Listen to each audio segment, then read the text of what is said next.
Before we dive in, one important note. Everything I'm sharing today is based on the beta phase of this event. Some details may change before or during the official launch. With that said, let's get into it. Hello guys, Miwaki there. We are going to talk about the Behemoth Conquest, and I promise by the end of this video, you'll know exactly what to do and in what order. Because this event can make all the difference for your entire empire.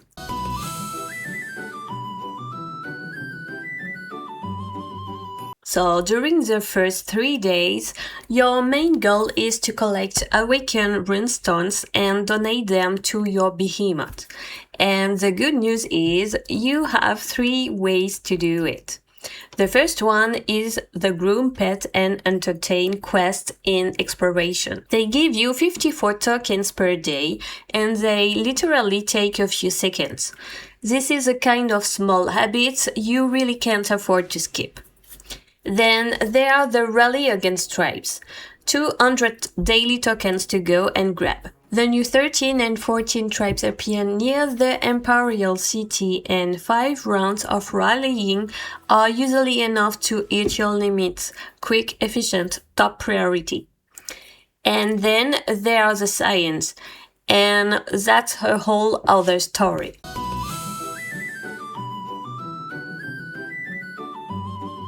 The Scions give you potentially 650 tokens per day, 400 on Scion kills and 250 more through combat in the trial era. The challenge is that the windows are short, 4 sessions of 30 minutes per day alternating with the enemy server. And Scions have a very low durability, so it goes fast. You'll often need 2 runs to max out your tokens. Here is something critical to know before you jump in. During the Scion phase, it's possible to teleport anywhere on the map outside the designated cross-border zones. The cross-border zones only apply during the invasion phase. During the Scion phase, there is no such restriction.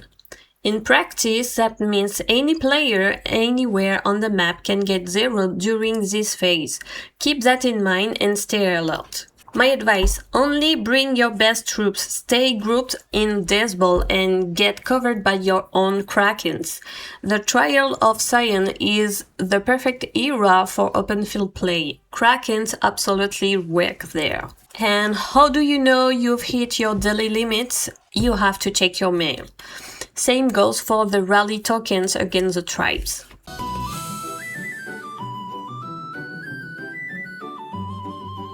Now let's talk about the Behemoth Skill Tree, because this is truly a collective effort and it has a direct impact on the invasion phase. Every token donated equals 1 skill point. The skills unlocked one after the other in a fixed order. There is no choice to make, it's a linear progression. Each skill costs between 50,000 and 70,000 tokens, and every player is capped at 900 tokens per day. In practice, that means you need between 300 and 350 active players every single day to reach the maximum. This is a full empire effort, not just an handful of people. And why does it matter so much to max out the 3? Because the further your Behemoth progresses, the more resistant it becomes, and more importantly, the more damages it deals to enemy citadels. A maxed Behemoth is much harder war machine for the enemy to stop and far more destructive on their map. This directly ties into your points during the invasion phase.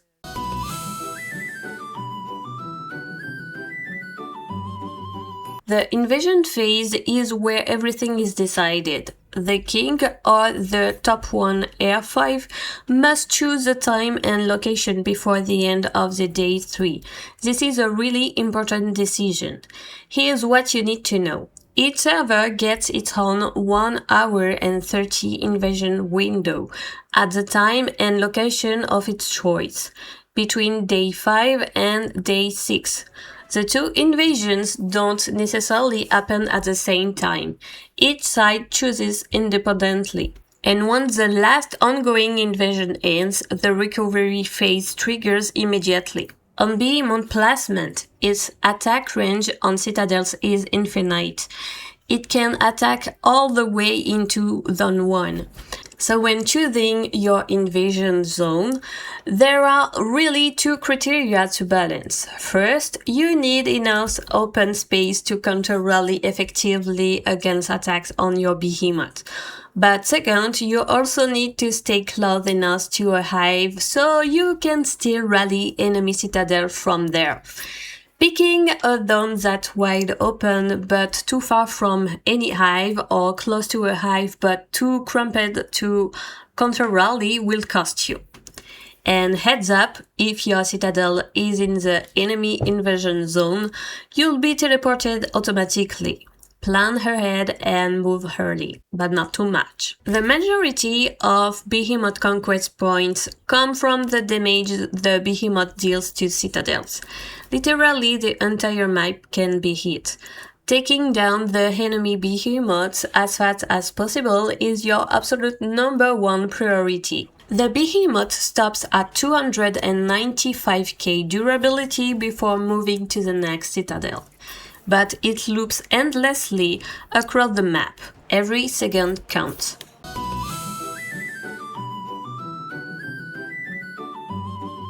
To attack the enemy behemoth, everything goes through rally. Solo hits aren't possible. One really important thing to know, you can use a shield while participating in rally against the behemoth.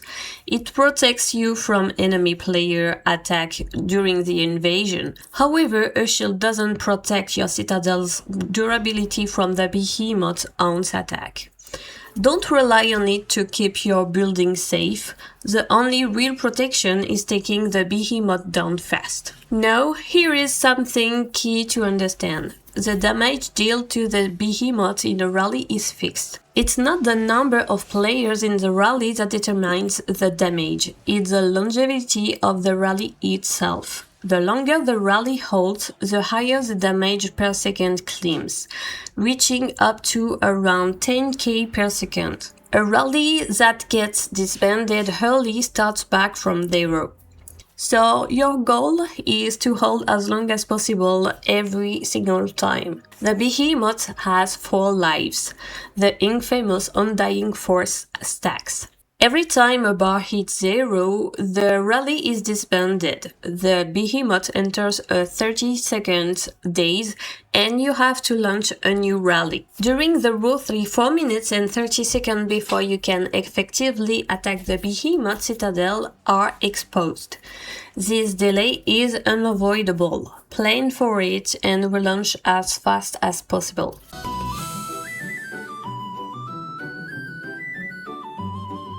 Before we wrap up, here is the feedback I will be submitting to the developers based on what I observed during the beta. Point 1. Behemoth impact on Citadel. In the beta, the Behemoth stops at 295k durability before moving to the next target. It doesn't wipe citadels to 0. I'm suggesting that this mechanic could be introduced in a future version, which would add a real notion of placement and proximity strategy because the behemoth hits the closest citadels before moving to the next one. If that happens, rather than a full hour of being unable to act, a 5 or 10 minute attack locked out would be more balanced. A reduction in the behemoth attack frequency or durability impact is also worth considering in that case. Point 2. Teleportation. During the beta, players were able to teleport anywhere on the map outside the designated cross-border points during the Scion phase. This is an important point to flag because cross-border zones are only meant to apply during the invasion phase, not during the Scion phase. And as it stands, this means any player on the map can be zeroed during the Scion phase. We'll be asking for this to be corrected to prevent mass zeroing across the map. That said, Krakens will still be able to teleport into cross-border zones anywhere on the map during the invasion phase. Point 3. Scion durability. Scion durability feels too low as it stands. With hundreds of players on the map, reaching targets become very difficult. We're also suggesting adding a clear real-time visual on tokens earned during the Trial of Scion, so every player can track their progress easily. Point 4. Rally damage on Behemoth. The damage mechanics is still a bit unclear in-game. We know it starts at 1k damage per second and scales with rally duration, but the precise details deserve to be better explained directly in the game interface.